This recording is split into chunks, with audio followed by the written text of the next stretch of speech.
क्या आप जानते हैं कि क्या होता है सबसे बड़ा पुण्य?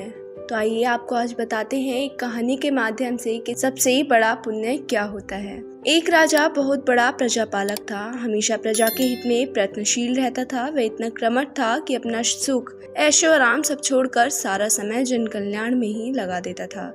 यहाँ तक कि जो मोक्ष का साधन है अर्थात भगवत भजन, उसके लिए भी वह समय नहीं निकाल पाता था।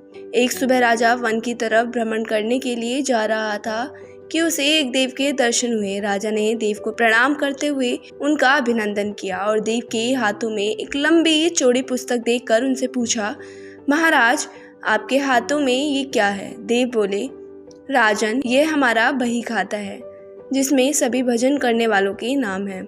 राजा ने निराशा युक्त भाव से कहा, कृपया देखिए तो इस किताब में कहीं मेरा नाम भी है या नहीं।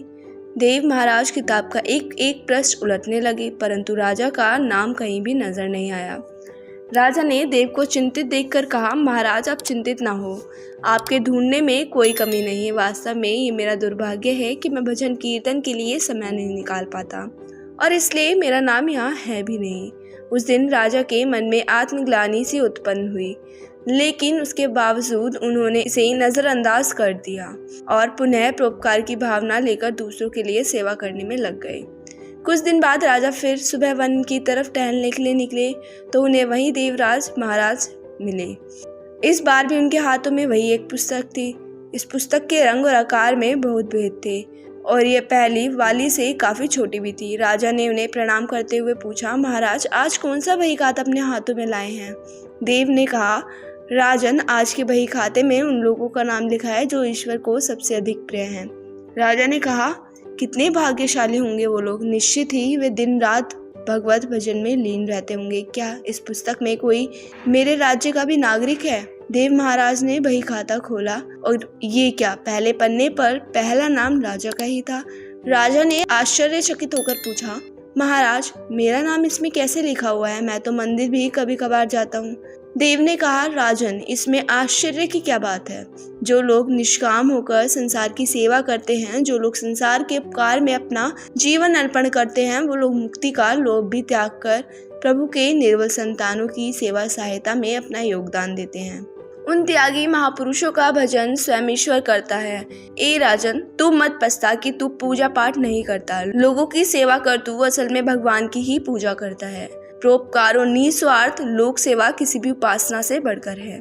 देव ने वेदों का उदाहरण देते हुए कहा, कर्म करते हुए 100 वर्ष जीने की इच्छा करो तो कर्म बंधन में लिप्त हो जाओगे। राजन भगवान दीन दयालु है, उन्हें खुशामद नहीं भाती बल्कि आचरण भाता है। सच्ची भक्ति तो यही है कि परोपकार करो, दीन दुखियों का हित साधन करो। अनाथ विधवा किसान व निर्धन आज अत्याचारी से सताए जाते हैं, इनकी यथाशक्ति सहायता करो, सेवा करो और यही परम भक्ति है। राजा को वासुदेव के माध्यम से बहुत बड़ा ज्ञान मिल चुका था और राजा भी समझ गया कि परोपकार से बड़ा कुछ भी नहीं है। जो परोपकार करते हैं वही भगवान के सबसे प्रिय होते हैं। तो दोस्तों, जो व्यक्ति निस्वार्थ भाव से लोगों की सेवा करने के लिए आगे आते हैं, परमात्मा हर समय उनके कल्याण के लिए यत्न करता है।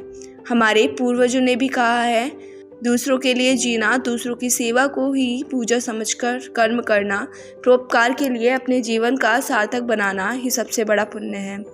और जब आप भी ऐसा करेंगे तो स्वतः ही आप ईश्वर के प्रिय भक्तों में शामिल हो जाएंगे।